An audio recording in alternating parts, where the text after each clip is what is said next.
Welcome to Q&A, Social Security Disability Today.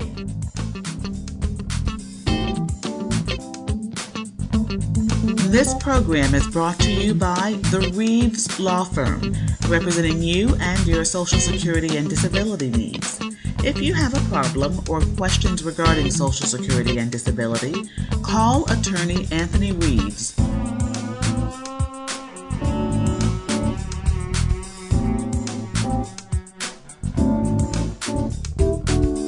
Here's your host, attorney Anthony Reeves. Why is it so hard to find a representative when my benefits are being cut off? Okay, I've talked about this in cessation cases before.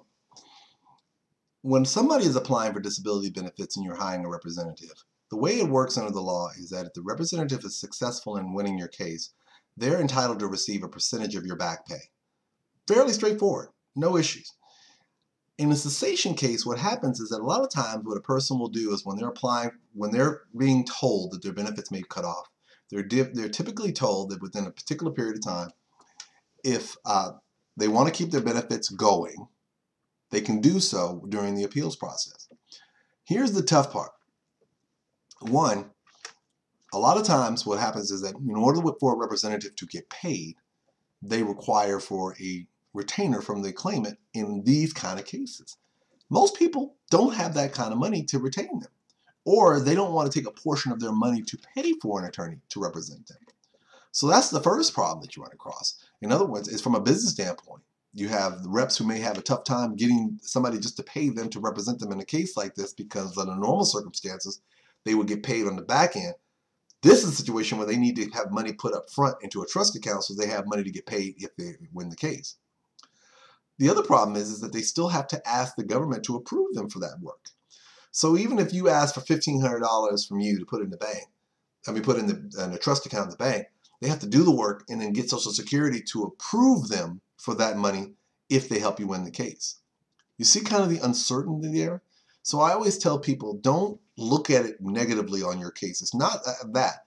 Most times what happens when somebody is trying to keep their benefits going, they don't have the money to afford an attorney.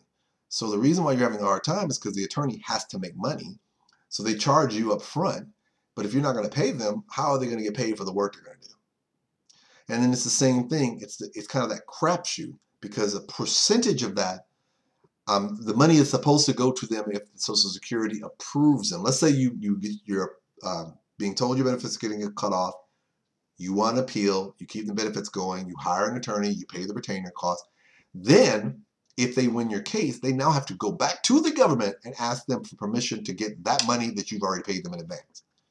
Some places are funky, meaning they'll cut that money in half. So the attorney would have ended up doing a lot of work for very little money. It's a business decision. I always tell people whenever representatives don't hire you, it's never personal, it's always business. So if you're having a hard time, keep those two things in the back of your mind. I always tell people when they think they're going to get cut off in benefits, I tell them two things. One, if you're thinking about keeping your benefits going, be prepared to keep a couple of dollars to the side for a representative. Because point two, if you're going to get a representative, you're probably going to have to pay them in advance. And if you're not prepared to pay them in advance, you're going to have a hard time finding someone unless you go to like legal aid and maybe they may be able to help you. But just keep in mind, if you're having a hard time finding somebody to represent you, that's probably why.